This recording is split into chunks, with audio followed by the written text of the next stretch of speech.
O mundo mudou. As pessoas estão conectadas. Os clientes têm mais opções. Por isso apresentamos o BIS, nossa nova plataforma B2B, com ferramentas e informações que tornam a vida dos clientes mais fácil, suas decisões mais inteligentes e seus negócios mais bem-sucedidos. Nós acreditamos em relacionamentos e parcerias comerciais com benefícios mútuos e em promover conexões que levam ao crescimento de todos. Disponível 24 horas. Rápido e confiável. Com o BIS, os pedidos podem ser feitos quando for conveniente, com a ajuda de algoritmos que desenvolvem o nosso portfólio, garantindo melhor visibilidade aos clientes. Os clientes podem acessar todo o suporte pela plataforma, acompanhar o andamento do pedido, solicitar serviços financeiros e resolver questões operacionais, tudo através de uma comunicação digital personalizada. Todas essas funcionalidades aumentam o tempo de interação com nossos clientes e melhoram a atuação da nossa equipe de vendas, mudando a abordagem de sell-in para sell-out, aprimorando nosso nível de serviço e desenvolvendo nosso portfólio de marcas no mercado. Para uma mudança mais eficiente, precisamos empoderar a nossa equipe de vendas, transformando os representantes de vendas em representantes de desenvolvimento de negócios, fortalecendo a linha de frente para aplicar a nossa estratégia comercial. Outra evolução importante é a hipersegmentação, para desenvolver as nossas marcas junto a clientes VIP específicos. Nós reavaliamos o papel da nossa equipe de suporte, que está em constante evolução para centralizar e automatizar processos em nosso centro de experiência do cliente, reduzindo o atrito e o nosso tempo de resposta ao mercado. Novas oportunidades para o nosso negócio, como uma fintech e um marketplace, aparecem nesse novo modelo operacional, oferecendo uma experiência completa aos nossos clientes. Esse é só o começo da transformação.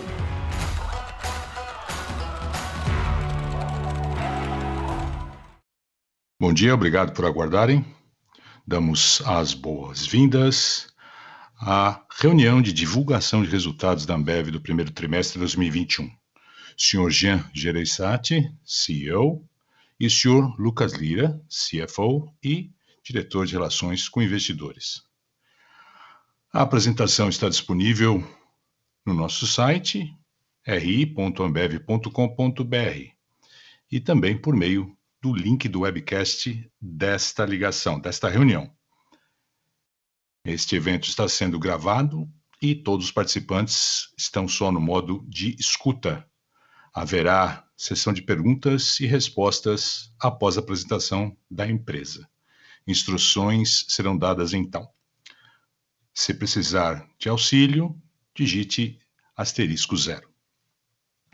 Antes de continuar, eu gostaria de dizer que declarações futuras são feitas segundo o Safe Harbor of Securities Act de 96. Essas declarações futuras são baseadas em crenças e suposições da Ambev, envolvem riscos, incertezas e suposições porque se relacionam a eventos futuros e dependem de circunstâncias que podem ou não acontecer no futuro. Os investidores devem entender que as condições econômicas gerais do setor e outros fatores operacionais podem afetar os resultados futuros da Ambev, que podem ser diferentes daqueles que foram expressados nessas declarações. Lembro a todos que, como sempre, mudanças percentuais que serão apresentadas durante a reunião de hoje são orgânicas e normalizadas.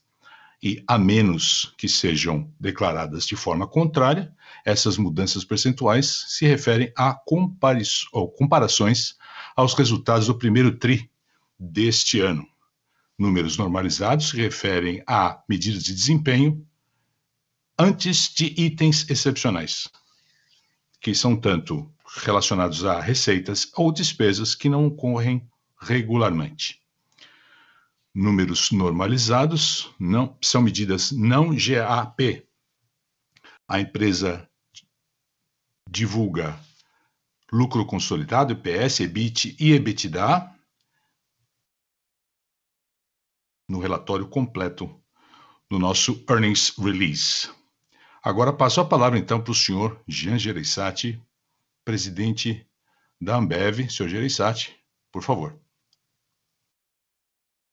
Bom dia, boa tarde, muito obrigado por estarem conosco hoje. Em fevereiro, mencionei que 2021 seria um ano desafiador e a pandemia ainda era muito real. Depois disso, vimos uma rápida piora das condições sanitárias no Brasil, aliada ao aumento das restrições de mobilidade que impactaram nosso time, nossos clientes, fornecedores e consumidores. Por outro lado, dessa vez estávamos mais bem preparados. Como resultado, tivemos um ótimo início de ano, aumentando o EBITDA em 23,8%, impulsionado pelo crescimento de volume de 2 dígitos e pelo crescimento de receita líquida por hectolitro, também em 2 dígitos, no Brasil, CAC e LAS. Os volumes consolidados foram 5,4% acima do primeiro trimestre de 2019, e o EBITDA em linha com esse período. O primeiro trimestre foi mais um trimestre em que vimos sinais claros de que a nossa estratégia comercial está funcionando e que esse momentum continua. Fiquei muito feliz em ver o forte desempenho das nossas operações internacionais. E o Brasil continua mostrando que estamos no caminho certo. Entregamos crescimento de volume em 8 dos nossos 10 principais mercados e ganhamos market share em 7 desses. Vimos um sólido crescimento de receita por hectolitro no trimestre, impulsionado por iniciativas mais flexíveis e eficientes de gestão da receita. Continuamos fortalecendo nosso portfólio com o lançamento de inovações em nossos principais mercados. Para citar alguns exemplos, Golden Extra, no Panamá, Bud Light Seltzer, no Canadá, e Michelob Ultra, no segmento premium, no Brasil. A LAS apresentou forte crescimento de volume também, principalmente nos segmentos Core Plus e Premium, com um ótimo desempenho da marca Corona. Na Argentina, tivemos um desempenho excepcional de volume e de receita, resultando em um crescimento da receita líquida de 67%. As restrições de mobilidade na CAC foram parcialmente removidas durante o trimestre. Isso, combinado com o bom desempenho do nosso portfólio Core Plus e Premium, e com as novas iniciativas de gestão de receita, conseguimos um crescimento de 28% da receita líquida, liderada principalmente pela República Dominicana e Guatemala. Estimamos que no Canadá ganhamos participação de mercado e os volumes cresceram, mesmo quando comparados com um forte primeiro trimestre de 2020. O crescimento foi liderado pela categoria Hard Seltzers e o portfólio de cervejas acima do core, com as marcas Michelob Ultra e Corona. O volume de cerveja Brasil cresceu 16%, mesmo com o cancelamento do Carnaval em fevereiro e com as restrições de mobilidade impostas no mês de março. De acordo com as nossas estimativas, ganhamos participação de mercado, enquanto crescemos volume em todos os segmentos, com destaque especial para nossas marcas globais, que tiveram um sólido crescimento de quase 20%, e para a Brahma Duplo Malte, que continuou seu ritmo de crescimento. A saúde das marcas do nosso portfólio melhorou mais uma vez, e continuamos a expansão das nossas iniciativas digitais, como o Zé Delivery, que realizou 14 milhões de pedidos nesse trimestre, atingindo o seu recorde em março. O crescimento de receita por hectolitro foi forte novamente. Esse crescimento foi impulsionado principalmente por iniciativas eficazes de gestão de receita. O BIS também teve um impacto positivo nessa equação, ao ajudar a padronizar e aumentar a eficiência dos investimentos e descontos do nosso portfólio. Hoje eu gostaria de continuar a falar sobre o BIS, nosso super app para clientes. Acreditamos que o BIS tem sido um importante componente do forte desempenho comercial desse trimestre, pois com a digitalização do Route to Market, ele permite que nossos clientes coloquem pedidos em 3 cliques, a qualquer hora do dia, e oferece seleções de sortimento aos nossos clientes usando algoritmos, Além disso, o BIS oferece outros serviços, né, como serviços financeiros, entrega programada, tem um programa de recompensas e outros produtos via marketplace, proporcionando uma experiência completa de e-commerce aos nossos clientes. Desde nossa decisão no ano passado de lançar BIS no Brasil, o implementamos em todos os nossos CDDs e nossas revendas. Como resultado, atendemos mais de 65% dos nossos clientes ativos no Brasil hoje via BIS, contabilizando mais de 550 mil clientes e gerando mais de 6,5 bilhões de reais em GMV. Diante desses resultados promissores e para acelerar ainda mais a plataforma, em março, anunciamos que a Menu.com, uma startup de marketplace para bares e restaurantes, que havia sido acelerada pela Zitec nos últimos 2 anos, será integrada ao ecossistema BIS. Hoje, no Brasil, oferecemos mais de 100 SKUs de aproximadamente 31 parceiros em 380 cidades, onde alcançamos mais de 5% da receita líquida em algumas dessas regiões com o marketplace. O ganho de escala da plataforma abrirá muitas novas oportunidades para crescermos juntos com clientes e parceiros. Nossas plataformas digitais estarão totalmente conectadas à nossa operação, integrando e alavancando toda a nossa cadeia de suprimentos, logística e as capacidades existentes de vendas. À medida que a transformação digital evolui, vamos aprimorar cada passo em nossa cadeia e nos tornar mais flexíveis, eficientes e integrados com nossos parceiros, clientes e consumidores, melhorando sempre a NPS de todo esse ecossistema. Quanto ao resto de 2021, nossa perspectiva permanece a mesma e continuamos a esperar um ano desafiador.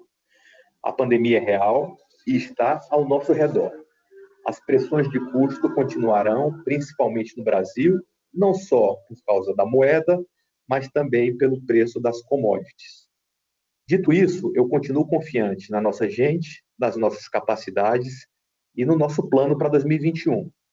Os volumes consolidados da Ambev continuaram o seu momentum, o seu bom desempenho em abril.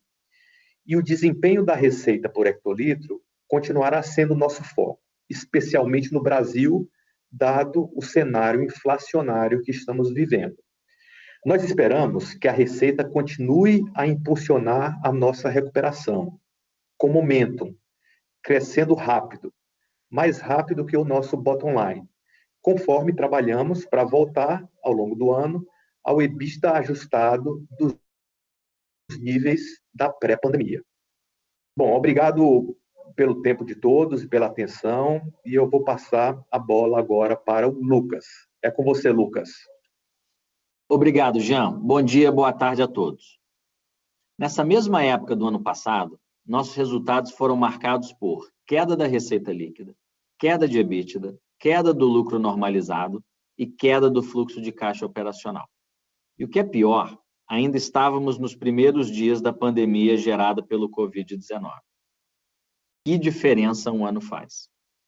Nesse trimestre, a receita líquida cresceu quase 28%, o EBITDA cresceu quase 24%, o lucro normalizado cresceu aproximadamente 125% e o fluxo de caixa operacional cresceu aproximadamente 84%. O desempenho de Cerveja Brasil foi forte e o crescimento das nossas operações internacionais foi ainda mais forte. Só para colocar as coisas em perspectiva, todos esses indicadores estão ou nos mesmos níveis ou acima de 2019 em termos nominais. E olhando para frente, embora a Covid-19 ainda seja uma realidade, acredito que as coisas não estão tão sombrias quanto antes. Muito pelo contrário, esperamos que a recuperação continue à medida que a vacinação acelere. Por isso, tenho orgulho de ver que não só navegamos bem a crise até agora, mas o mais importante é que seguimos embalados do lado comercial desde o terceiro trimestre de 2020, e isso tem se traduzido em uma melhoria consistente em nossos resultados, trimestre após trimestre. Do lado financeiro, temos duas grandes prioridades. 1. Continuar a proteger a liquidez, dado o ambiente ainda volátil. E 2. Melhorar nosso retorno sobre o capital investido. Nosso time tem feito um grande trabalho desde o ano passado em termos de proteção da nossa posição de liquidez, que se mantém sólida em cada um dos nossos mercados. E, ao mesmo tempo, continuamos investindo cerca de 1,3 bilhão de reais em CAPEX no trimestre. A maior parte desse investimento foi direcionada para o aumento da nossa capacidade fabril e de embalagens, particularmente no Brasil, para apoiar nosso pipeline de inovação. A segunda maior parcela de investimento foi em tecnologia, como nossa integração do ERP para, entre outras coisas, apoiar o desenvolvimento das nossas plataformas B2B e D2C. Em termos de retorno sobre o capital investido, há muito trabalho sendo feito para melhorar a alocação de recursos e melhorar nosso capital de giro, mas não há dúvida que um dos maiores desafios continua sendo a recuperação da nossa rentabilidade. Os impactos de moeda permanecerão como nosso maior obstáculo ao longo do ano, especialmente no segundo trimestre, e seguimos tendo impactos de embalagens não retornáveis e inflação de commodities. Além disso, o cash SG&A foi maior no primeiro trimestre, principalmente devido a provisões com remuneração variável, dado um início de ano mais forte do que o esperado. Uma vez que 2020 foi um ano sem bônus, caso nosso desempenho permaneça em linha daqui para frente, as provisões para a remuneração variável devem continuar impactando o nosso SG&A. Por outro lado, o desempenho da receita também está mais forte do que o esperado, e isso deve ajudar a compensar o SG&A mais alto. E nós continuaremos focando em nossas iniciativas de produtividade e disciplina financeira habitual em relação à gestão dos nossos custos e nossas despesas. Sim, continuaremos trabalhando duro para melhorar nossa rentabilidade, mas não perderemos de vista o longo prazo. O senso de urgência está aí, mas temos que ser disciplinados e seguir nosso plano comercial, que afinal tem funcionado. Para nós, o nome do jogo continua sendo melhorar nossos resultados de forma contínua e consistente. Estamos nessa jornada de melhorias desde o segundo semestre de 2020 e o Q1 foi outro passo importante. E tem muito mais por vir. Por fim, uma palavra rápida sobre ESG. Em junho, planejamos realizar um webinar para focar especificamente em como temos trabalhado para incorporar o ESG em nosso modelo de negócio. Espero ver todos lá. Obrigado e vamos agora para o Q&A. Muito obrigado. Começaremos agora a sessão de perguntas. Pressione *1 para fazer uma pergunta e para retirar a pergunta da lista. *2, por favor. Marcel Moraes, do Santander, faz a primeira pergunta. Boa tarde, bom dia a todos. Parabéns pelos resultados muito bons do primeiro trimestre. A minha pergunta é sobre participação de mercado por segmento. Os senhores disseram que ganharam participação em todos os segmentos. Os senhores poderiam explicar um pouco melhor sobre o segmento Super Premium? O que aconteceu nesse segmento, por gentileza? Muito obrigado pela pergunta. Sim, a carteira de produtos está mais bem preparada. Passamos por uma renovação bastante profunda, lançamento de novas marcas, alocação de recursos, apostando nessas marcas que podem realmente impulsionar o desempenho futuro e o desempenho das marcas globais, especificamente, cresceu em 2 dígitos, chegando perto de 20%. Então, esse é o desempenho também do segmento premium em geral. Por isso que mencionamos essa questão. Já estamos investindo há um tempo na Budweiser e na Stella Artois, e cada vez mais observamos desempenho bastante positivo. A Beck's, a Corona e a Colorado são as 5 principais marcas nas quais investimos bastante para o futuro, e elas estão tendo um desempenho muito bom, principalmente a Beck's, crescendo 3 dígitos, a Corona na casa dos 50, Colorado indo muito bem também naquela venda em casa, né, on occasion, com ocasiões de evento, e também indo bem nos bares. E além disso, na participação de mercado, tem algo que também observamos, é o valor das nossas marcas, o equity, para que seja um esforço de criar esse valor da marca, crescendo bem mais do que a participação de mercado em si. É um aspecto importante também e que nos dá bastante confiança. Obrigado, Jean. E o segmento principal, o core, você pode falar um pouquinho mais, por favor? Sim, o segmento principal, desde o início da pandemia, foi uma informação que eu apresentei a todos, que o segmento principal é bastante resistente, bastante sólido. Estamos reorganizando o nosso portfólio, criando esse segmento Core Plus. Novas embalagens para esse segmento principal também. E depois de muitos anos de declínio, esse segmento principal mostrou bastante resistência. Brahma, Skol e Antártica, as famílias crescendo na casa de quase 2 dígitos. As garrafas de 300 ml é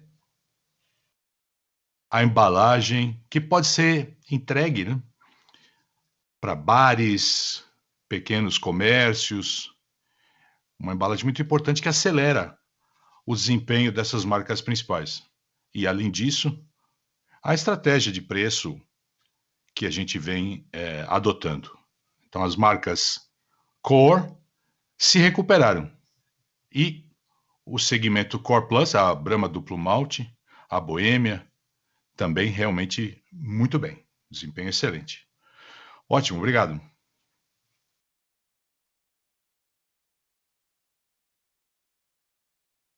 Carlos Lobola, do HSBC, faz a próxima pergunta.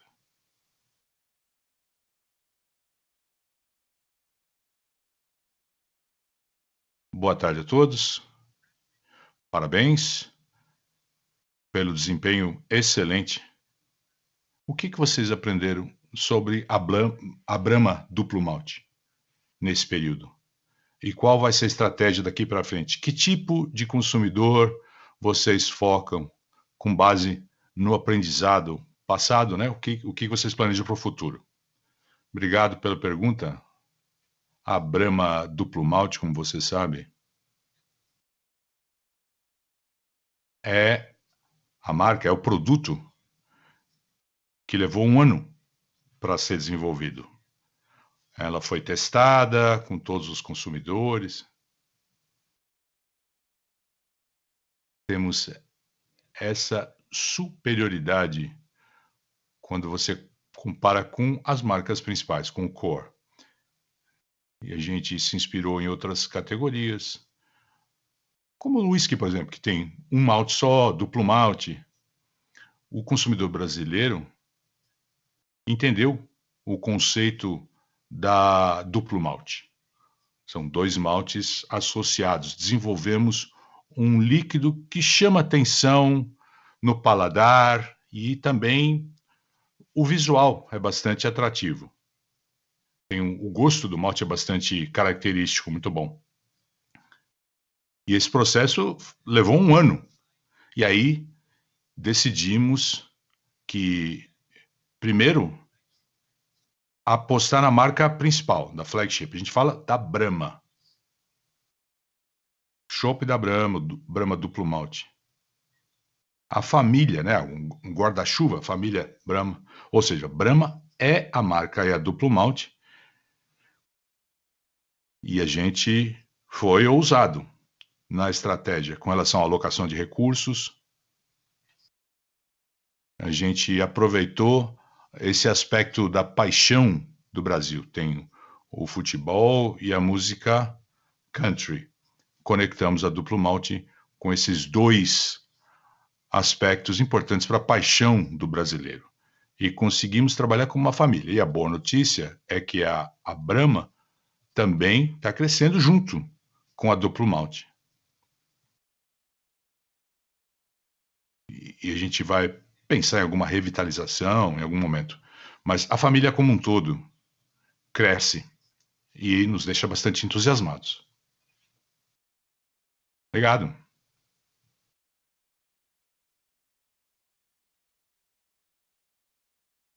Rob Ontenstein, da Ernest Young. Robert Einstein, da Evercore. Parabéns pelo desempenho. Ótimo. Eu quero fazer um follow-up. Primeiro,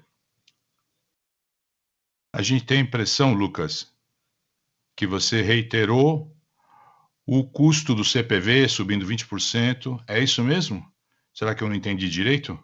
Primeira questão. Segunda, um follow-up com relação à Brahma Duplo Malte, a pergunta que foi feita agora, que é a seguinte. Eu acho que o lançamento foi ano passado, a maior inovação que vocês apresentaram.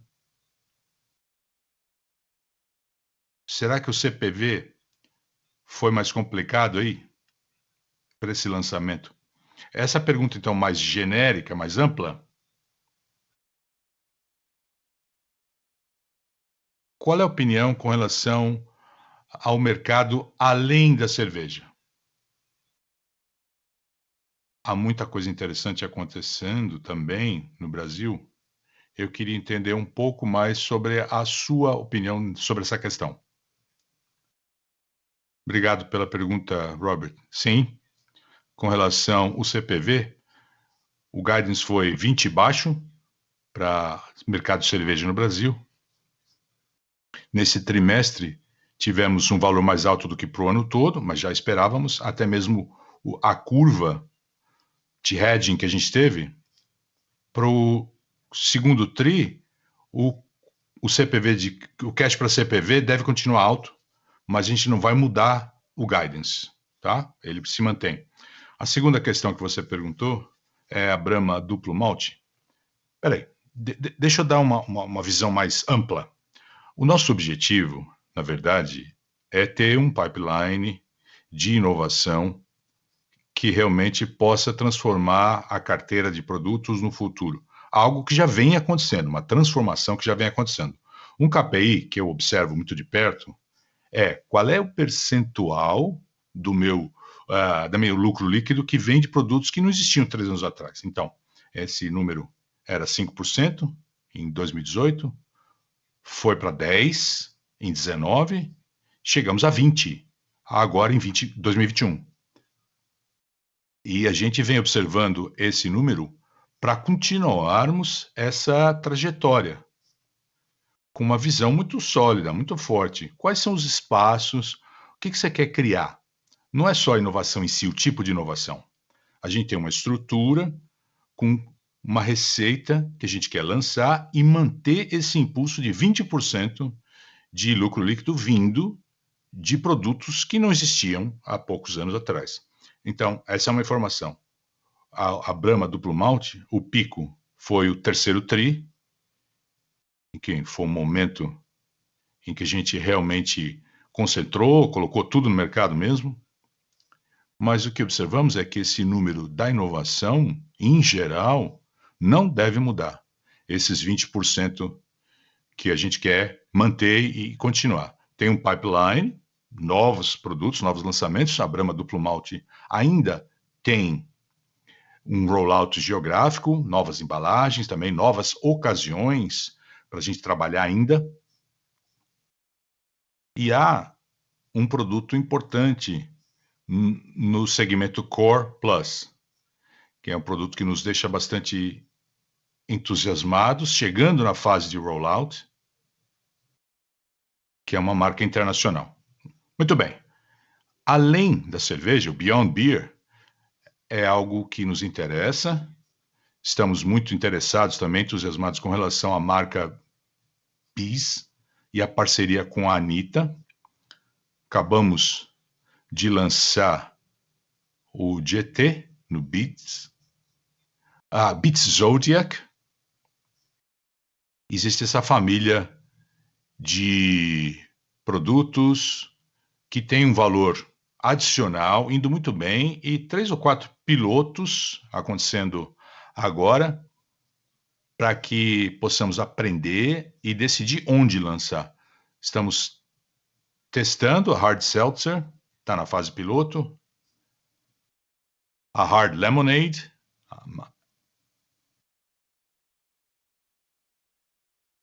é uma vodka natural, e coquetéis enlatados. Além da cerveja, então, a gente tem várias opções, várias rotas. A gente está investindo no Beats e e pilotos nas outras 3. Deixa eu acrescentar com relação às operações internacionais, Robert. O Beyond Beer, além da cerveja, já é uma realidade no Canadá, por exemplo. E o trimestre mostrou resultados muito bons, mais uma vez, da nossa carteira de produtos, além da cerveja. Não só da parceria feita no ano passado, que mostrou crescimento constante o ano passado todo, mas também no trimestre lançamos no Canadá a Bud Light Seltzer. E começou também muito bem, trazendo benefícios adicionais, e a gente vai poder aprender com os resultados lá no Canadá e depois expandir essas lições para outros mercados em que a Ambev atua. Deixa eu te dar um pouco mais de informação, Robert. Você sabe que a gente adquiriu uma vinícola na Argentina no ano passado para ampliar essa capacidade de atuar nessa área de vinhos. Então, é um negócio que na Argentina agora cresce a 16%, 6, em relação ao que tínhamos quando compramos. Estamos expandindo ali, colocar vinho em latas, a gente vem investindo também na América do Sul nessa área. Maravilha. Muito obrigado.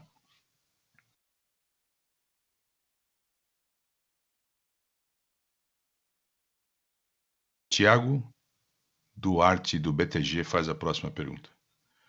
Obrigado, boa tarde a todos. São 2 perguntas com relação à receita por hectolitro no Brasil e depois sobre a portfólio de marcas. A primeira pergunta, então, é a seguinte: você pode falar um pouquinho mais sobre como vocês administram a decisão sobre descontos na divisão de cervejas no Brasil? Terceiro tri do ano passado, os descontos caíram bastante. É um impulso muito importante para o crescimento do lucro líquido por hectolitro. Então, quais eram as condições que permitiram que os senhores pudessem usar descontos com mais agressividade durante a pandemia? Canal, embalagem e a concorrência e o impacto da concorrência no setor. A segunda pergunta é a seguinte: quando você avalia o crescimento do lucro líquido por hectolitro, 12,6%, vocês poderiam detalhar, por favor, quais são os principais impactos que vocês tiveram no ano após ano, principalmente com relação ao impacto do carnaval, ou a falta dele, né? O cancelamento do carnaval e as iniciativas digitais, tipo Zé Delivery. E a terceira pergunta, Jean, o senhor disse na abertura que a saúde da marca melhora na carteira como um todo. Você poderia falar, por gentileza, um pouquinho mais quais métricas vocês avaliam quando você faz essa afirmação e qual é que a preparação está realmente ganhando participação de mercado em cada segmento? Seria muito interessante conhecer esses dados. Só um minutinho para colocar isso no papel.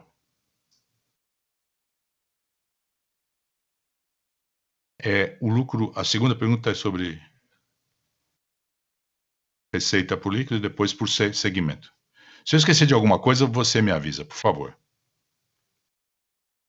Muito bem. Durante um tempo eu venho dizendo que nos outros trimestres, no longo prazo, os preços devem crescer acompanhando a inflação. Estamos falando aqui, claro, preço para o consumidor, preço na prateleira. Mais ou menos você pode ter descontos, um mix por canal e depois o impacto da estratégia de portfólio, especialmente por meio da inovação. São aspectos que a gente detalha os preços dessa maneira. E a gente vem sendo mais flexíveis, ágeis em relação à gestão da receita, para reagir às condições de mercado. Estamos no meio de uma pandemia ainda. Isso modifica a transformação, é importante. Então, nos focamos muito na gestão da receita, principalmente essa parte de descontos. Algumas coisas aconteceram. Primeiro, o BIS ajuda demais. É uma plataforma muito granular. A gente já entende os volumes que vêm do BIS, algoritmos melhores. É tudo digitalizado, centralizado. Cria uma estrutura mais fácil para que possamos entender preço de lista, descontos, etc. Segundo aspecto, somos mais lineares por conta dessa plataforma, ou seja, menos concentração na preparação para que todos possam ter acesso ao retorno. Quais são os descontos, quais são os resultados. Temos aí mais padrões e a gente consegue tomar essas decisões. A gente se afasta dessa visão de descontos e você tem o desconto já conectado com o sellout, com as ocasiões, com os eventos. Essa estratégia, eu vou te dar um exemplo, a Brahma Duplo Malte. A promoção tem que estar relacionada a um churrasco e com desconto nessa ocasião específica para todos os produtos. A gente não é para tudo, a gente realmente foca a visão da marca para ser usada naquele evento e dá descontos naquela direção. Isso nos dá condições de sermos bem mais eficazes. Esses, então, foram os fatores impulsionadores para que pudéssemos melhorar a gestão de descontos, para que a estratégia seja mais eficiente. Muito bem, falando agora sobre marcas. A métrica que observamos é uma associação, é uma mistura, então, é mais do que preferência, na verdade, é uma associação do participação de mercado do futuro. A gente tem uma carteira muito grande e decidimos selecionar dentro do portfólio quais marcas vão receber o esforço no longo prazo, para que sejam líderes. E a gente vem adotando essa estratégia, então, de concentrar e apostar em algumas marcas. E a gente vem conseguindo impulsionar as marcas que acreditamos tenham mais chance de sucesso no futuro. Então, estamos mesmo muito entusiasmados. A Brahma Duplo Malte está indo muito bem, está trazendo a Brahma junto. A Skol se estabilizou num certo ponto. Eu já falei em termos de volumes, também com relação à marca. E depois o segmento premium, como eu falei. A associação dessas 5 marcas premium, elas realmente estão ganhando muita participação de mercado. A Beck's, Colorado, Corona, etc. Quando você associa tudo isso, você tem um portfólio total, ganha, né, nessa métrica que a gente avalia, com as marcas mais focadas, ganhando ainda mais participação. E naquelas marcas que a gente teve problema no passado, elas estão se estabilizando. Esse é tipo de equação que a gente vê no patrimônio como um todo. Tiago, isso vale para vários segmentos, e também quando você vê o filme do ano passado, não só o desempenho do trimestre. O crescimento da marca, o desenvolvimento da marca leva tempo, precisa de constância, e uma das coisas que a gente vê é esse crescimento gradual na força que a marca tem em vários segmentos, para a carteira como um todo. Isso já começando no ano passado. Maravilha. Ajudou muito. Jean, só uma parte da minha pergunta. Eu posso afirmar que o carnaval teria tido um impacto quando você traduz o lucro líquido por hectolitro, analisando o desempenho anual? Se eu tivesse carnaval, o lucro líquido seria menor. Essa é a pergunta? É isso mesmo. Deixa eu ver. Se tivéssemos tido carnaval, teria tido um mix de embalagem pior do que a gente tem hoje, porque concentra mais no fim de semana. Não vejo impacto de preço, não, se tivesse carnaval. Com carnaval, acho que seria algo em torno de 1 milhão de hectolitros menos. Acho que é assim. É um exercício interessante de fazer. É menos preço e mais um mix de embalagem. Obrigado.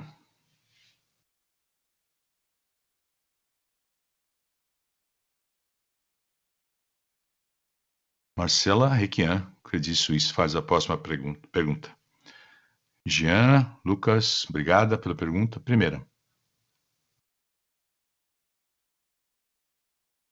Ouvindo o Brito, da IBI, ele falou de aumento de preço em junho para a cerveja.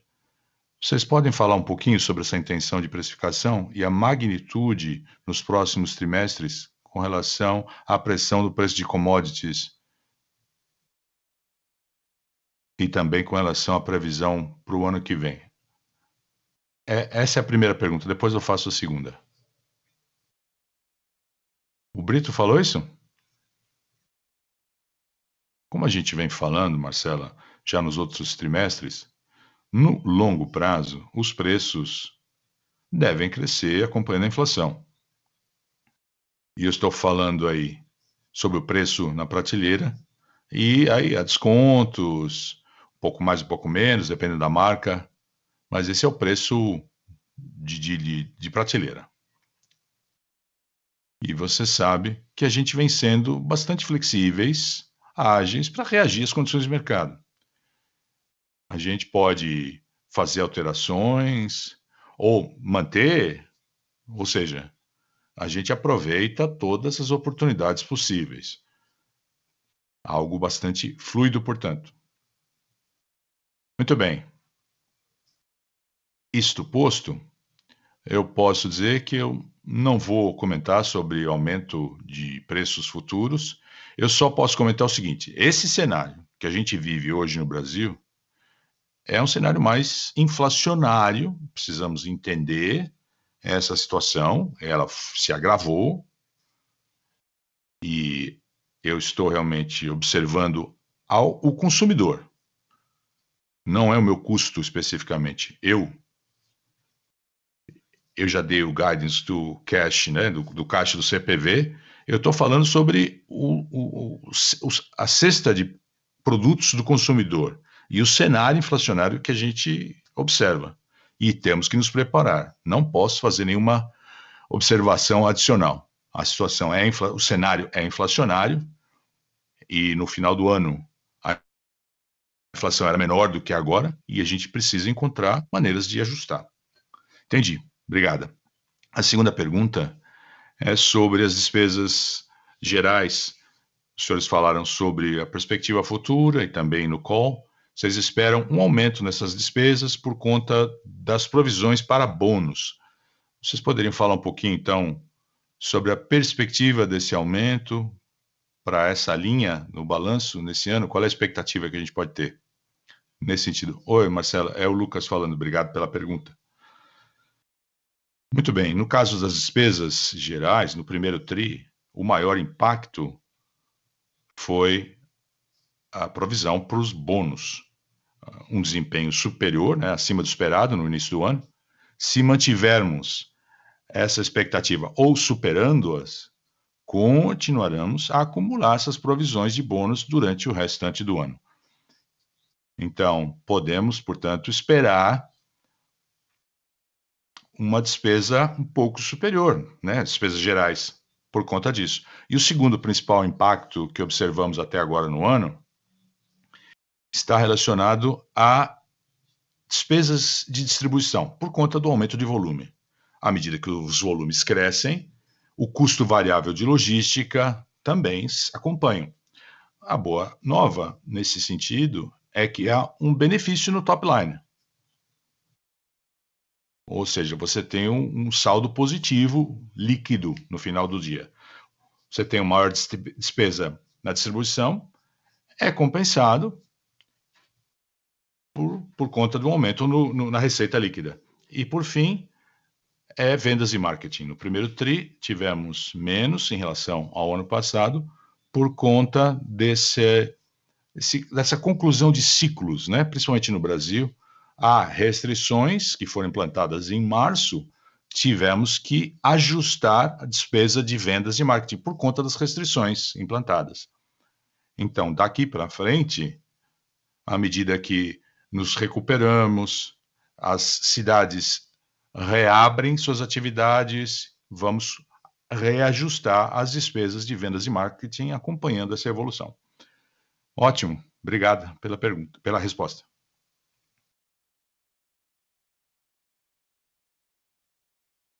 Lucas Ferreira, do JP Morgan, faz a próxima pergunta. Boa tarde, parabéns pelo resultado. São duas perguntas.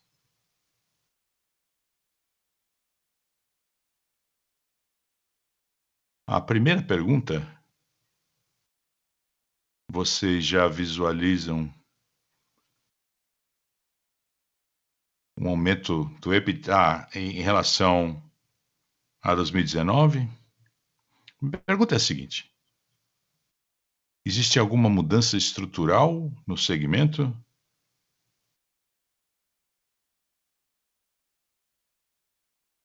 Que prejudicaria a empresa ao atingir o seu objetivo de lucratividade?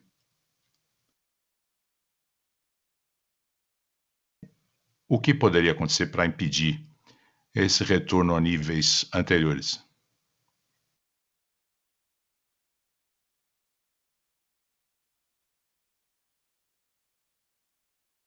Essa é a primeira pergunta, então. A minha segunda pergunta tem a ver com o segundo semestre. Eu suponho que você vai ter aí uma curva de corte de custos mais pronunciada no segundo semestre.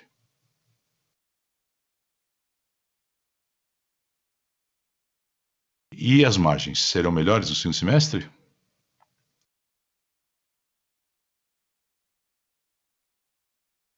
Eu vou responder essa e depois o Lucas me ajuda na outra pergunta.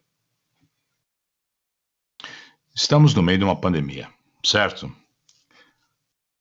A gente tem que falar dessa questão. Desde o início do ano passado, quando esse cenário se revelou, fechamento de bares, restrições de movimento, etc. Um pouco mais, um pouco menos, tudo isso acontecendo,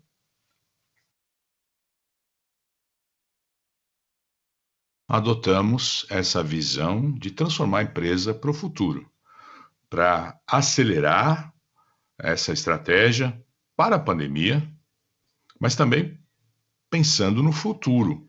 E eu venho dizendo que eu quero recuperar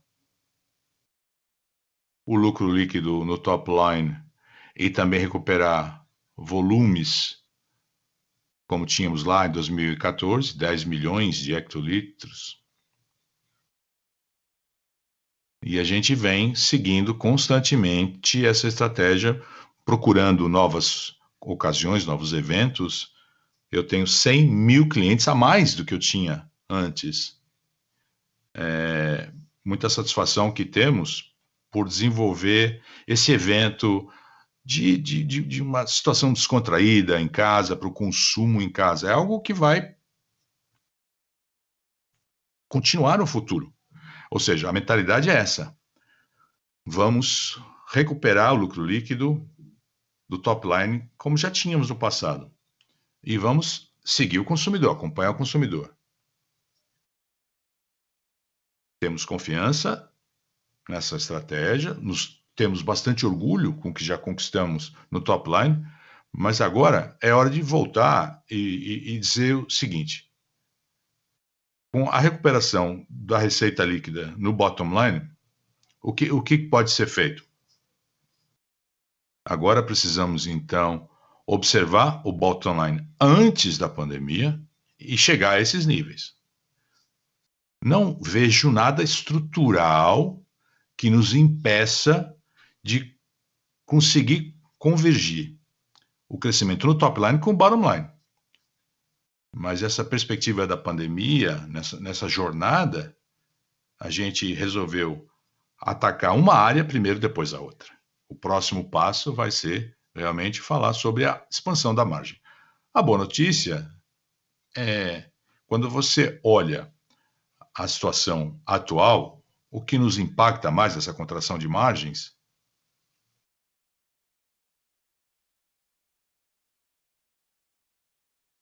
50% do meu custo são em dólares, então é a moeda, né? A questão cambial que nos incomoda. E a moeda, em 2021, o valor da cambial era 5,30, e eu estou com hedging, né? Estou protegido, que não tem a ver com aquele guidance que eu dei de 20%, né, do CPV. Agora é 5,29. Esse é a taxa de câmbio que a gente tem hoje, 5,29. Esse problema que a gente tem já se estabiliza nesse nível de 5,29, que já está na minha base. Então, na questão cambial, não vai haver nada estrutural que requeira um hedging adicional. Acho que isso aí não vai ser problema. A gente não vislumbra isso, não. E aí, a pressão das commodities, que teve um pico no curto prazo, mas é importante entender como será essa evolução no futuro. O outro aspecto, como eu falei, a gente sabe que o cenário é de inflação, a pressão inflação, precisamos ser ágeis para aproveitar as oportunidades à nossa disposição e aumentar o top line de agora em diante. Obrigado.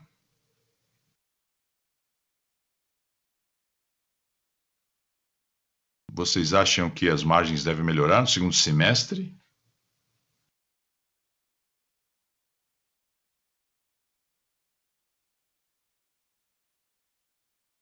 Uma situação mais favorável do que no primeiro semestre, então? Aqui é o Lucas. Como eu falei no início, com relação ao CPV por hectoliter para cerveja no Brasil, que é o guidance, antecipamos ou esperamos que a pressão vai ser maior no segundo tri. Menos pressão no segundo semestre. Se você der um passo para trás e avaliar todo o relatório, voltando então ao desempenho de 2020, dá para observar que a recuperação que vem impulsionada pelo top line foi bastante sólida no segundo semestre de 2020. Em outras palavras, foi uma dificuldade maior no segundo semestre. Como eu falei, despesas gerais e administrativas devem subir por conta de uma provisão maior para remuneração variável. Ótimo, obrigado, pessoal.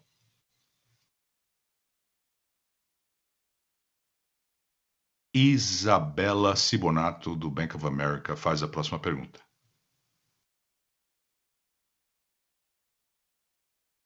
Obrigado, Jean e Lucas.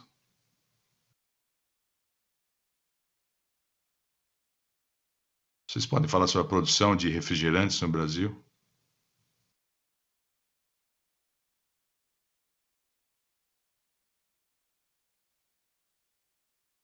Vocês podem falar um pouquinho mais detalhadamente por trimestre, como fizeram para a cerveja?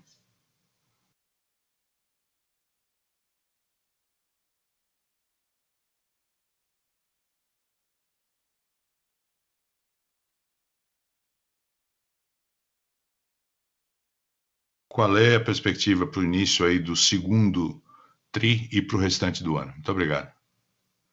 Obrigado pela pergunta.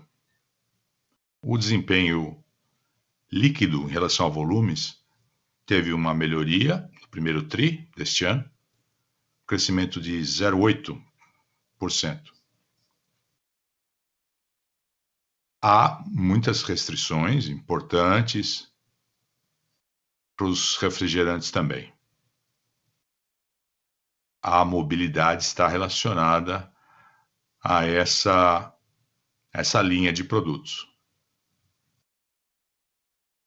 Melhorando um pouquinho só os volumes, portanto. O Guaraná Antártica está voltando, um desempenho melhor do que no passado, a Suquita também bem, os energéticos também vêm contribuindo, estou falando do portfólio como um todo, por ocasiões também. O mix é importante para a rentabilidade dos refrigerantes, embalagens menores, os canais, o on the go. O desempenho, então, é melhor do que o esperado. Ainda assim, abaixo do que gostaríamos. Assim que a vacinação evoluir, as restrições forem abandonadas, canceladas, o desempenho deve voltar. Quando você fala de LAS, um trimestre importante,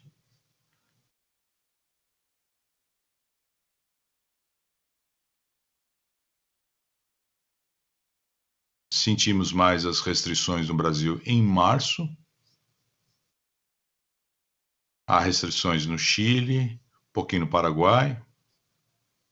No caso da Argentina, falando, então, em geral, desempenho sólido na Argentina, Chile e Paraguai. Principalmente pelo segmento premium e o segmento core, ganhando participação de mercado em todos esses países, Argentina, Chile e Paraguai. A Bolívia é um local ainda sofrendo pressão, no Uruguai também, mas Argentina, Chile e Paraguai tiveram desempenhos muito bons. Vimos, sim, restrições nesses países também, mas a situação é fluida. Pandemia, restrição vem, vai.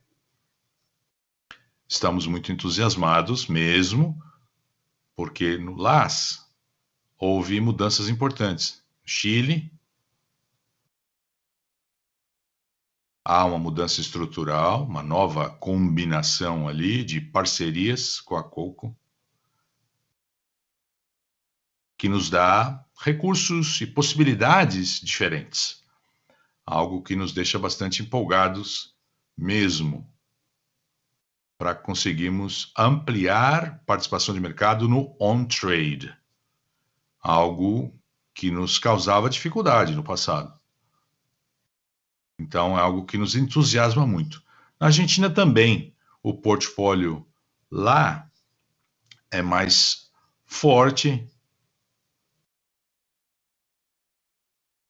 com o governo lá também. O governo mostrou mais flexibilidade, nos dando mais liberdade para trabalhar com descontos, a gestão de receitas, etc. Então, estruturalmente falando, eu acho que temos muito motivo para ficar empolgados com a América Latina. Claro, houve restrições da pandemia, mas é algo que vem e vai também, é natural, com a Covid.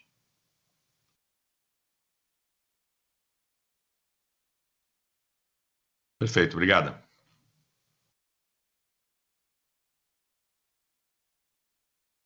João Soares, do Citibank, faz a próxima pergunta.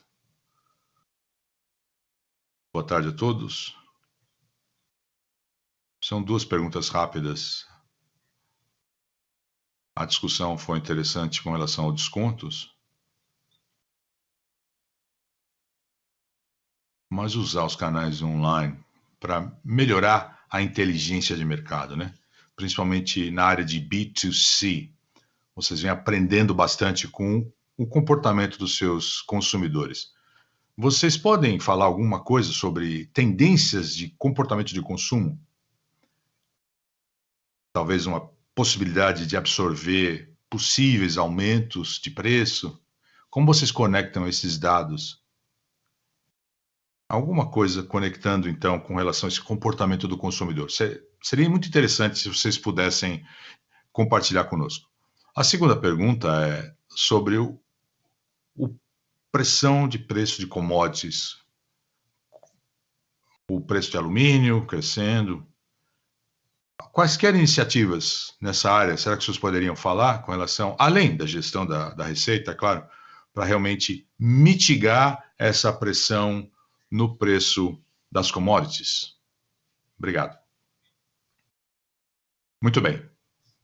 Deixa eu falar sobre comportamento do consumidor e a gestão de receita primeiro. Muito bem, tendências de consumo. Observamos esse consumo domiciliar. Durante a pandemia, como conseguir ganhar nesse espaço no consumo feito em casa. É o aspecto mais importante para a gente. E acho que a nossa reação foi muito rápida e muitas lições foram aprendidas também. A gente sabe, então, que as ocasiões, os eventos em casa têm mais a ver com o relaxamento, descontração, segunda, terça, e a frequência é bem melhor do que anteriormente, que é algo que era mais concentrado, por exemplo. Agora as pessoas assistem televisão, streaming, descontraindo. Então, você precisa conectar com marcas para que tenhamos lucratividade nesse tipo de ocasião, nesse tipo de consumo. Sabemos que os consumidores querem conveniência. Conveniência é tudo. O consumidor quer facilidade. Eles compram localmente, de um comércio próximo, com Zé Delivery, no e-commerce, por exemplo. Então, são bares que se transformam. São pequenos supermercados de entrega. É o que a gente vem observando, só para você saber. A gente aposta nas garrafas de 300 ml. São as embalagens que realmente são melhores para retirada, para entrega, para todos os pequenos bares. Então, se não consegue entregar, o cara tem que ter uma estratégia de retirada de produto. E essa estratégia funciona muito bem. Porque a embalagem é propícia para esse tipo de consumo, de entrega. O preço já é pensado nesse sentido. 6 garrafas por R$12. O preço é muito bom para 6 unidades, né? Unidades que podem ser retiradas, e os consumidores estão gostando também. Eles gostam desse mecanismo de retirada. Então, um comércio abre e fecha, então fica mais fácil para o cara ir lá retirar, e tem dado muito certo para a gente. O Zé Delivery, eu não preciso repetir, a gente vem falando muito do Zé Delivery, é conveniência em sua essência. A gente sabe que há 2 ocasiões que estamos focando. Tem essa questão de uma cerveja com assinatura, e a estratégia sempre em casa. Ou seja, uma assinatura para o ano todo. Mesmo preço, o ano inteiro, todo mês chega na tua casa. A gente vem testando esse modelo, está arrebentando na Argentina. Muito bom. O Zé Delivery teve um ano muito bom e o Sempre em Casa também muito forte na Argentina. Então é importante encontrar essa proposta de valor, preço certo, a gente vem desenvolvendo para festas, não é o Zé Delivery, são, por exemplo, um desconto grande para uma festa maior. E a gente vem trabalhando nessas missões, nessas ocasiões, por conta da tecnologia, que a gente pode realmente chegar antes no mercado com essas tecnologias, com essas lições aprendidas, para a gente realmente chegar na frente da concorrência. E agora, falando sobre os custos das commodities e como mitigar esses custos,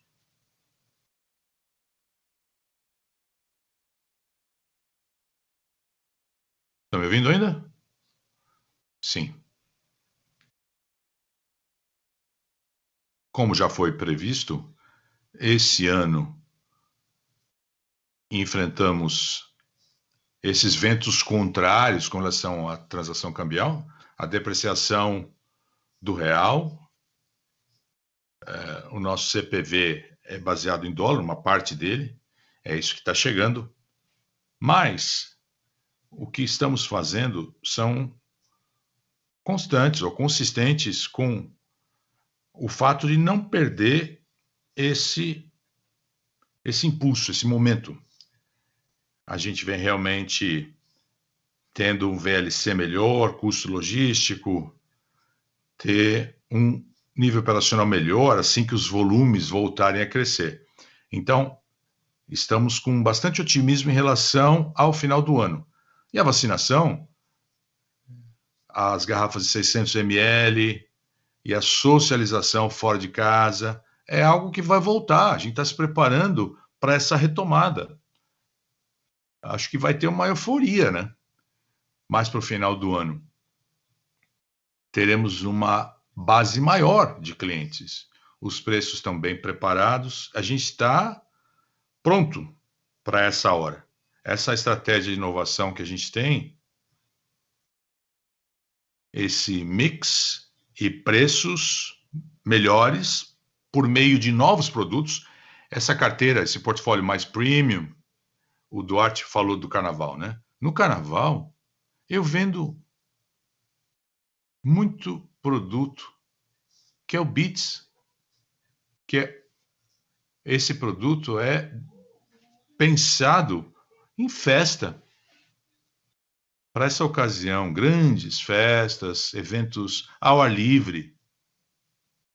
Se não chegar no quarto tri, vai chegar no primeiro tri do ano que vem.